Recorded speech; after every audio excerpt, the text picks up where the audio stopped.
Bonjour et bienvenue dans cette quatrième et dernière vidéo de la série abordant les notions de base associées à l'éclairage.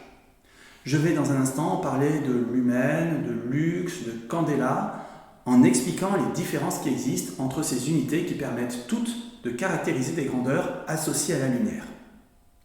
Cette vidéo comprend 4 parties. La première porte sur le flux lumineux, la seconde sur l'éclairement lumineux, la troisième sur l'intensité lumineuse et enfin la quatrième sur la luminance.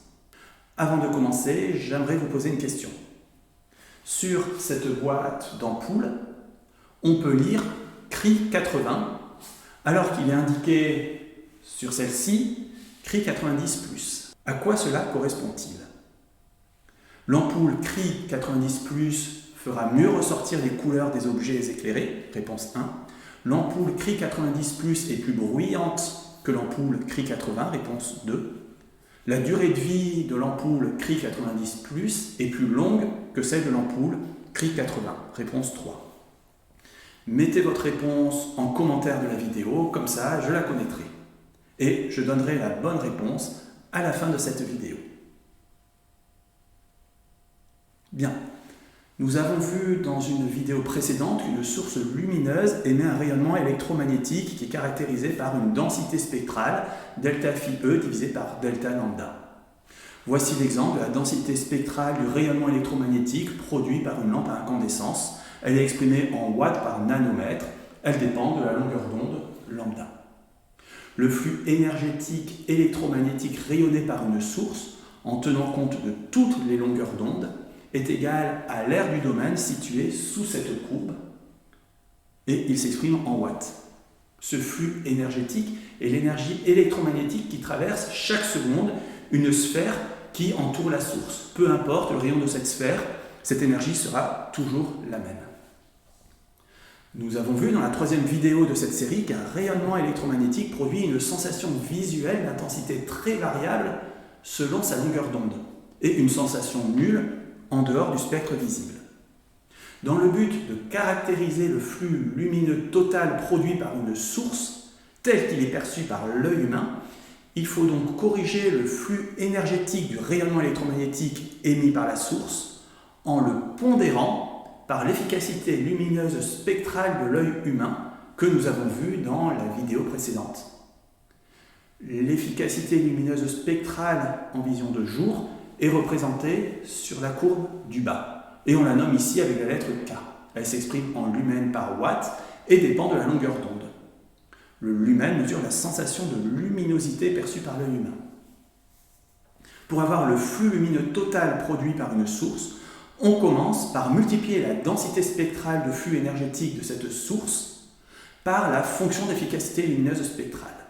Le résultat de cette multiplication, exprimé donc en lumen par nanomètre, est représenté sur cette courbe en bas à droite. Le flux lumineux total produit par la source s'obtient alors en calculant l'air qui se trouve sous cette nouvelle courbe et il s'exprime en lumen. Alors, récapitulons. La puissance électromagnétique rayonnée par une source s'obtient en mesurant l'air situé sous la courbe représentant la densité spectrale de flux énergétique émis par la source et elle s'exprime en watts.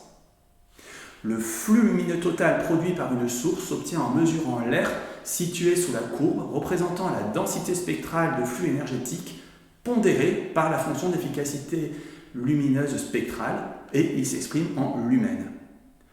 Le flux lumineux total produit par une source est une grandeur intrinsèque à la source lumineuse. On précise total pour indiquer que c'est le flux cumulé émis dans toutes les directions de l'espace. Par exemple, sur cette boîte d'ampoule, il est indiqué que l'ampoule produit un flux lumineux égal à 470 lumens. Voici sur ce tableau quelques ordres de grandeur pour différentes sources lumineuses. À partir du flux lumineux produit par une source, on définit l'efficacité lumineuse de la source. Il s'agit du rapport entre le flux lumineux émis par cette source lumineuse et la puissance absorbée par la source. L'unité de l'efficacité lumineuse est le lumen par watt dans le système international d'unités. L'efficacité lumineuse exprime le fait que toute la puissance absorbée par la lampe n'est pas convertie en rayonnement, mais qu'une partie est perdue en chaleur. Et elle exprime aussi le fait qu'une partie seulement du rayonnement produit est perçue sous forme de flux lumineux, le reste étant une nouvelle perte sous forme de rayonnement invisible pour l'œil. Sa valeur varie considérablement en fonction de la technologie, de la puissance et de la couleur de la lumière. Voici dans ce tableau quelques exemples d'ordre de grandeur pour différents types de sources lumineuses. Nous venons de voir ce qu'est le flux lumineux. Passons maintenant à une autre grandeur photométrique, l'éclairement lumineux. L'éclairement lumineux traduit la sensation humaine sur la manière dont une surface est éclairée. Pour voir correctement, ce qui compte n'est pas le flux de lumière totale émis par une lampe dans toutes les directions, mais le flux lumineux arrivant sur l'objet éclairé. Ce flux lumineux rapporté à l'unité de surface s'appelle l'éclairement et se mesure en lux, dont le symbole est Lx. On peut s'intéresser à l'éclairement moyen d'une surface ou alors à l'éclairement donné en un point de cette surface. On mesure l'éclairement à l'aide d'un luxmètre. Le luxmètre mesure le flux lumineux reçu sur une petite surface photosensible. Par exemple, ici, le luxmètre indique que l'éclairement, à l'endroit où se trouve la surface photosensible, est de 340 lux. Plus on s'éloigne de la source lumineuse, plus le flux lumineux sera faible. En effet, comme on peut le voir sur ce dessin, les deux surfaces reçoivent le même flux lumineux et donc l'éclairement de la surface la plus éloignée est plus faible que celui de la surface la plus proche. De même, l'éclairement dépend de l'angle que fait la surface avec la direction de la source. L'éclairement lumineux n'est donc pas une grandeur caractéristique de la source, contrairement au flux lumineux, mais plutôt de la manière avec laquelle la lumière intercepte les surfaces. Voici quelques ordres de grandeur d'éclairement lumineux. Par exemple, l'éclairement par la bougie de cette plaque qui est située à 1 mètre de la bougie est d'environ 10 lux. Alors passons maintenant à une autre grandeur photométrique qui est l'intensité lumineuse. Une source lumineuse ne distribue généralement pas la lumière d'une manière égale dans toutes les directions de l'espace. Les flux lumineux totaux émis par ces deux lampes sont les mêmes, d'environ 250 lumens. Et pourtant, les rendus sont très différents. Le flux lumineux ne suffit donc pas à caractériser la lumière produite par un luminaire. Cette lampe éclaire de manière assez bien répartie dans toutes les directions de l'espace, mais elle n'éclaire pas bien les objets éloignés. Celle-ci concentre son flux lumineux vers l'avant. Elle éclaire beaucoup plus loin que la première, vers l'avant, mais pas sur les côtés. Pour éclairer une pièce, on utilisera donc plutôt celle-ci. Et pour éclairer un objet éloigné, on utilisera celle-là. L'intensité lumineuse est la grandeur qui permet de définir l'éclat d'une source lumineuse ponctuelle dans une direction donnée. Une source est considérée comme ponctuelle quand sa plus grande dimension est petite par rapport à la distance qui la sépare de l'observateur. Dans le cas contraire, on parle de source étendue et ce cas sera abordé plus tard. Appelons O la position d'une source lumineuse supposée ponctuelle et OX la direction dans laquelle on souhaite déterminer son intensité lumineuse. L'intensité lumineuse est définie à partir du flux lumineux phi émis dans un angle solide centré sur O et dirigé selon la direction OX. Mais qu'entend-on par angle solide? Alors, pour voir cela, traçons un cône centré sur O avec OX comme axe de symétrie et alpha l'angle d'ouverture. L'intersection de ce cône avec une sphère de rayon R définit une calotte sphérique. Et l'angle solide correspondant, que l'on note oméga, est égal au rapport entre l'aire de la calotte et l'aire de la sphère de rayon grand R multiplié par 4π. Voici l'expression de l'angle solide en fonction de l'angle alpha, l'angle d'ouverture du cône. L'angle solide est indépendant du rayon de la sphère. Il mesure l'extension angulaire d'une région de l'espace. Et l'unité d'angle solide s'appelle le stéradian.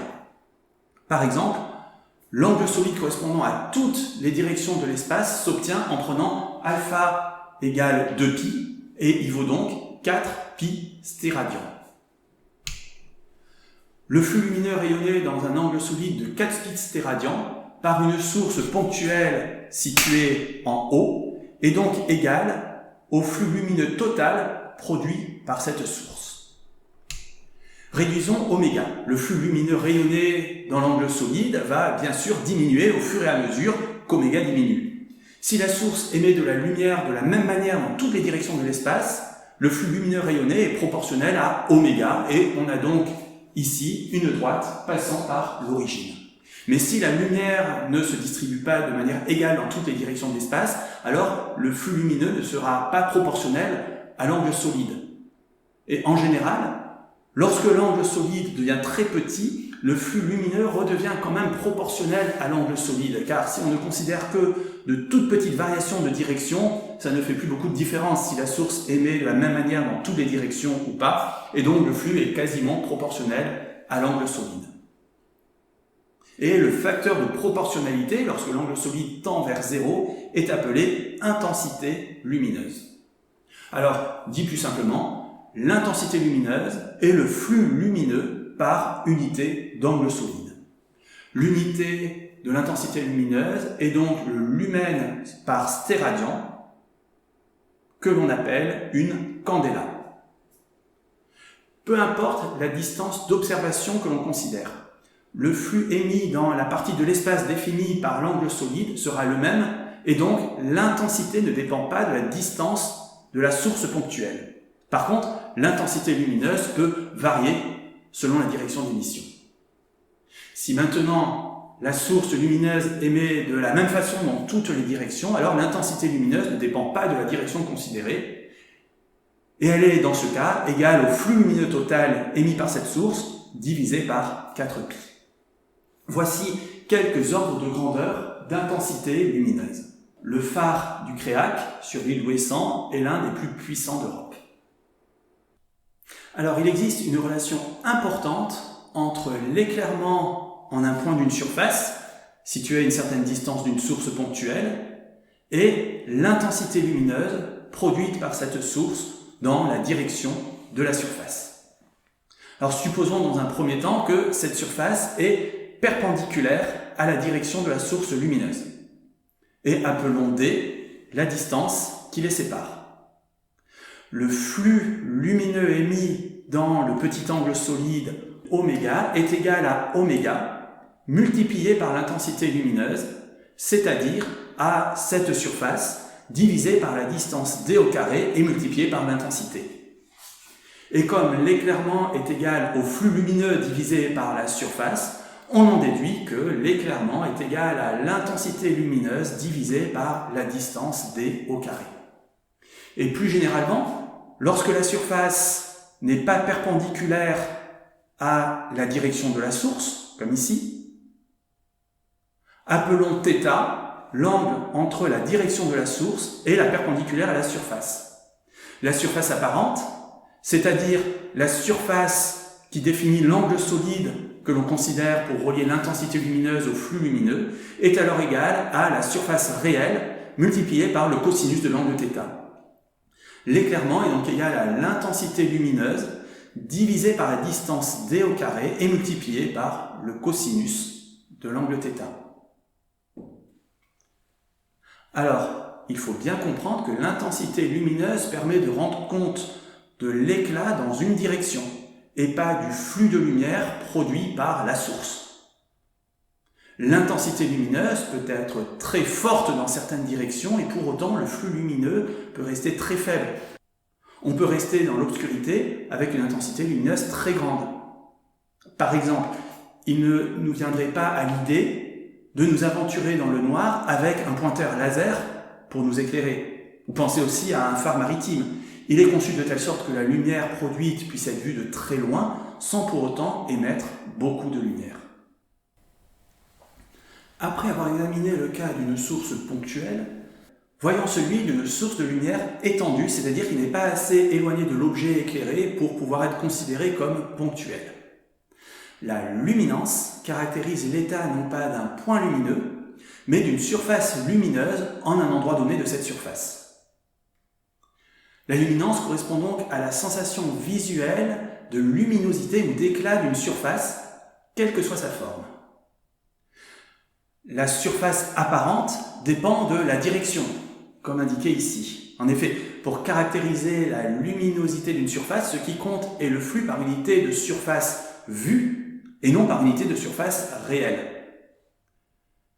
Notez que la source étendue de lumière peut être une source primaire, c'est-à-dire qu'elle produit elle-même de la lumière à partir d'une autre forme d'énergie, ou cela peut être une source secondaire qui renvoie la lumière produite par ailleurs, comme par exemple cette surface éclairée. Considérons une toute petite portion d'air S d'une surface lumineuse étendue et observons-la sous un angle θ par rapport à la direction perpendiculaire à cette surface. La surface S étant toute petite, on peut l'assimiler à une source ponctuelle centrée en un point O par exemple.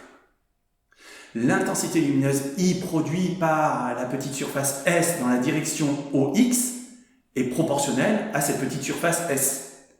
La surface apparente de S pour l'observateur est égale à S multiplié par le cosinus de θ. Par définition, la luminance de cette source lumineuse au point O, dans la direction OX, est égale au rapport entre cette intensité lumineuse et la surface apparente de S. Ou, dit plus simplement, la luminance est le flux lumineux par unité de surface apparente et par unité d'angle solide. La luminance dépend a priori de la position du point de la surface et aussi de l'angle sous lequel cette surface est considérée. Alors l'unité de la luminance est la candela par mètre carré ou de manière équivalente le lumen par mètre carré par stéradian. Considérons maintenant le cas d'une surface illuminée qui agit comme une source secondaire.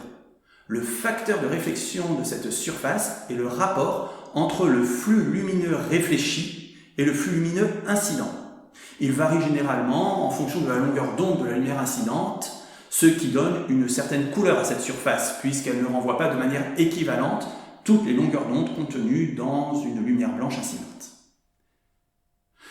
Alors, si cette surface est mate ou diffusante, alors la luminance de cette surface éclairée, en tout point de cette surface, est indépendante de la direction. Et on peut montrer qu'elle est égale au facteur de réflexion multiplié par l'éclairement et divisé par pi. On a donc une relation simple entre l'éclairement, la luminance et le facteur de réflexion d'une surface. Voici dans ce tableau quelques ordres de grandeur de luminance. Pour information, une luminance supérieure à 10 000 candela par mètre carré produit un éblouissement et il y a un risque de lésion rétinienne au-delà de 30 000 candela par mètre carré. Revenons pour terminer à la question du début. Il existe plusieurs réalisations de lumière blanche, mais toutes ne sont pas équivalentes car elles correspondent à des densités spectrales différentes. La densité spectrale de la lumière réfléchie par une surface donnée sera par conséquent différente d'une source à l'autre, et donc la sensation de couleur d'un objet donné sera elle aussi différente. Et CRI signifie Color Rendering Index pour indice de rendu des couleurs.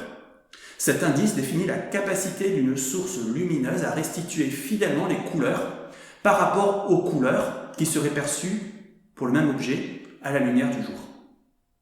Le CRI varie entre 0 et 100. 100 correspond à la lumière du jour, et plus le CRI d'une lampe est grand, plus les couleurs ont l'air naturelles lorsqu'elles sont éclairées par cette source lumineuse.